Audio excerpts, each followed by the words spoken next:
Hello everyone, कैसे हैं आप सब लोग। उम्मीद करती हूँ हमेशा की तरह आप सब बहुत अच्छे होंगे। दोस्तों, रोज़ की तरह फिर से लेकर आ चुकी हूँ घर और किचन से जुड़े कुछ ऐसे टिप्स और हैक्स जो रोज़मर्रा के कामों को आसान बनाएंगे और ढेर सारी बचत भी कराएंगे। तो वीडियो को एंड तक ज़रूर देखिएगा। वीडियो यूज़फुल लगी तो एक लाइक कर दीजिएगा और कमेंट बॉक्स में ज़रूर बताइएगा आप ये मेरा वीडियो किस गाँव से या शहर से देख रहे हैं। तो चलिए शुरू करते हैं आज का ये वीडियो। आज की सबसे पहली जो टिप है ना, ये मच्छर भगाने वाले जो कॉइल्स होते हैं ना, उनको लेकर है। बदलते मौसम के साथ साथ जो है ना, मच्छर भी अब ढेर सारे आने लगे हैं। शाम होते ही आप देखते होंगे रूम में जो मच्छर आ जाते हैं, जिसके लिए हम लोग इस तरीके का कॉयल है, अगरबत्ती है, ये सब जलाते हैं। पर हमारे पास इनफ इतना स्टैंड नहीं रहता है जिसमें हम इस तरीके के कॉइल्स को लगा सकें। पर घर में ही कुछ चीज़ों का हम इस्तेमाल करके अपना ये काम भी आसान बना सकते हैं। जैसे कि क्लॉथ पिन हम यूज़ कर सकते हैं, जो कपड़े वगैरह टक करने के लिए हम यूज़ करते हैं।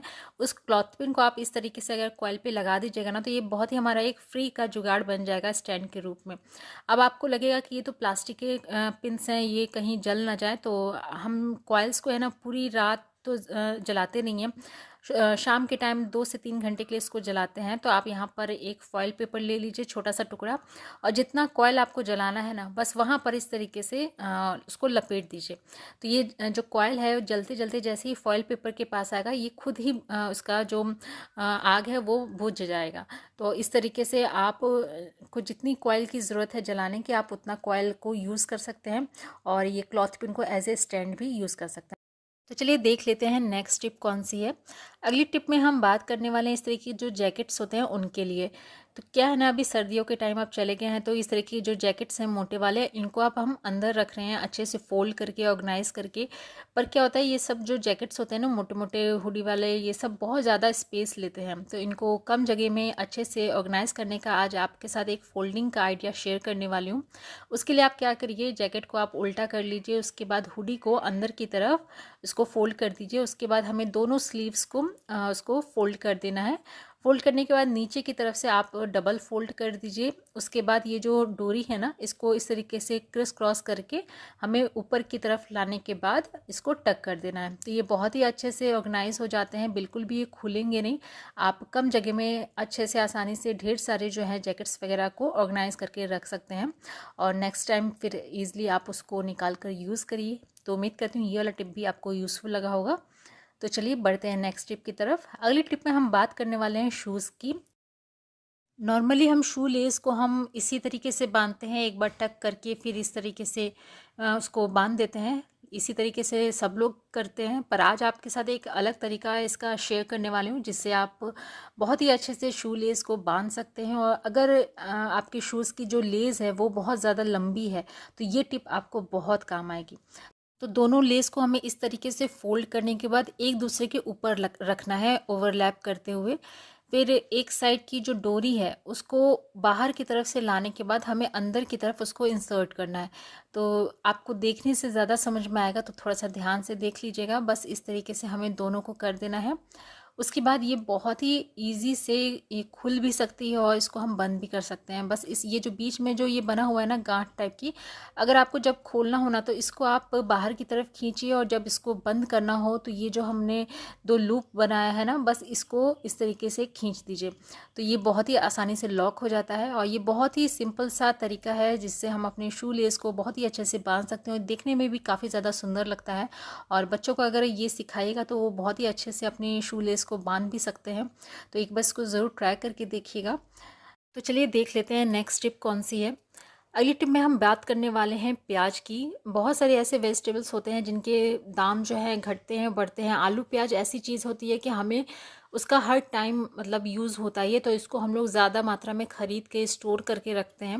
लेकिन आप देखते होंगे ये जो प्याज वगैरह जो होते हैं ना, जहाँ पर इसके रूट्स होते हैं वहाँ पर ये जमने लगता है। इस तरीके से आप देखते होंगे, तो ये ख़राब होने लग जाता है अगर हम ज़्यादा मात्रा में ले आते हैं और फिर इस तरीके से अगर उसमें रूट्स निकलने लगे तो वो ख़राब होने लगता है। तो एक बहुत छोटी सी ट्रिक है जिसको यूज़ करके आप ये जो रूट्स जो निकलने लगते हैं ना, इनको आप रोक सकते हैं। तो प्याज की जो ये गांठ होती है ना, ये जड़ की तरफ से इसको हल्का हल्का आप नाइफ से क्या करिए कट कर दीजिए। ज़्यादा अंदर से नहीं इसको कट करना है, वरना ये प्याज जो है वो ख़राब हो जाएगा।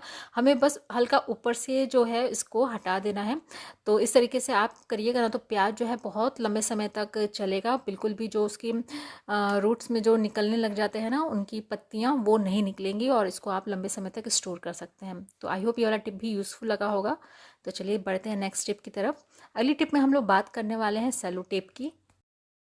जब भी हम सेलो टेप को यूज़ करने वाले होते हैं तो ये वाली जो प्रॉब्लम है ना हम सबको फेस करनी पड़ती है। क्या होता है, उसका जो छोर होता है वो हमें एंडिंग पॉइंट मिलता ही नहीं रहता है सेलो टेप का।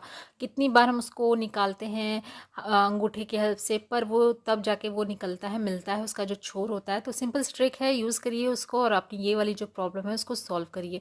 अब कोई सा भी स्केच पेन ले लीजिए, मार्कर ले लीजिए या पेन ले लीजिए और इस तरीके से सेलो टेप के ऊपर थोड़ा सा रब करिए। तो आप देखिएगा थोड़ी देर में एक लाइन सी बन जाएगी। तो जहाँ पर उसकी एंडिंग पॉइंट होगा, जो छोर होगा, वहाँ पर जो है इसका कलर लगकर एक लाइन सा बना देगा। उसके बाद आपको पता चल जाएगा कि इसका जो एंडिंग है वो कहाँ पर है और उसको आप निकाल कर यूज़ कर सकते हैं। तो क्या होता है ना कि हम जैसे यूट्यूब क्रिएटर्स होते हैं, उनको मतलब बहुत सारी चीज़ें होती हैं ऐसी कि जो हमें लगता है कि बहुत हमारे सामने में वो चीज़ें हों, तो सेलो टेप उनमें से एक चीज़ है। तो इसको तो सामने में रखना बहुत ज़रूरी है। तो आप क्या करें, इस तरीके से सेलो टेप को निकाल कर इसको फोल्ड करके उसमें हैंगिंग का बना लीजिए और उसको आप कहीं पर भी इसको हैंग करके रखिए तो आपके नज़रों के सामने में रहेगा और आप उसको जब चाहे यूज़ कर सकते हैं। तो सेलो टेप से रिलेटेड ही आपको यहाँ पर एक टिप और देने वाली हूँ। कई बार ऐसा होता है कि किसी पेपर पे हमने सेलो टेप को लगा रखा है और उस जो सेलो टेप है उसको हमें निकालना है। तो जब हम उसको निकालते हैं तो आप देखते होंगे या तो पेपर फट जाता है या फिर जब वो सेलो टेप निकलता है ना तो कुछ इस तरीके से पेपर उसमें चिपक के निकलता है। तो आज आपको एक जादुई तरीका बताने वाली हूँ जिससे आप है ना इस पेपर में से सेलो टेप को आसानी से निकाल भी पाएंगे और बिल्कुल भी जो लिखा हुआ है या पेपर जो फट जाता है ना वो वाली प्रॉब्लम आपको नहीं होगी। तो आपको क्या करना है, सेलो टेप को कुछ इस तरीके से स्ट्रेच करना है, पुल करना है, दोनों तरफ से खींचना है और जो आपका सेलो टेप है ना बहुत ही आसानी से निकल जाएगा। बिल्कुल भी जो पेपर फट रहा था वो नहीं निकलेगा यहाँ पर और जो प्रिंट है, जो लिखा हुआ रहता है, लिखावट रहती है, वो भी यहाँ पर नहीं निकलता है। तो आप देख सकते हैं जो हम पहले निकाल रहे थे तो उससे क्या होता है कि ये जो लिखा हुआ है वो निकल रहा था, पर अगर हम इस तरीके से स्ट्रेच करेंगे सेलो टेप को और उसके बाद जब उसको निकालेंगे ना तो वो आसानी से निकल जाता है। तो है ना ये बहुत ही यूज़फुल सा टिप, तो ज़रूर एक बार ट्राई करिएगा। तो चलिए देखते हैं नेक्स्ट टिप कौन सी है। अगली जो यूज़फुल टिप है ना वो स्ट्रॉ को लेकर है। इस तरीके के स्ट्रॉ अक्सर हमारे पास आते हैं जब हम कोई फ्रूटी वगैरह या नारियल पानी वगैरह हम लाते हैं, तो इस तरीके के स्ट्रॉ हमारे पास आ जाते हैं। तो आज इस स्ट्रॉ का बहुत ही आपको यूज़ एक बताने वाली हूँ।